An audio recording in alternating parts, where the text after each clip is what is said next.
ওখানে তাইনে বুঝছে সব তাইনে কইলো যে সবটা আমার হাতে নাই কিছু উপরের ব্যাপার সেম কথা হেও কইছে।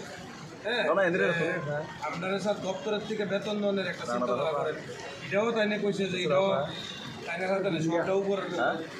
এরপরে কোনো আমি বেশি অ্যাকচুয়ালি দীর্ঘ 5 বছর ধরে কাজ করতেছি একটা, ঠিক আছে। তো স্যারকে আমি আমার ব্যক্তিগত অভিজ্ঞতা বুঝেছি। স্যার দেখেন আমরা হাজিরা কাজ করলেও মিস্ত্রি করলেও 500 টাকা থাকে, আমরা এখানে পয়সা দিয়ে 230 টাকা, ঠিক আছে। আমরা তো দেখতেছেন 5 বছর ধরে যদি আমরা একই বেতন পাই তাহলে কীটা করা।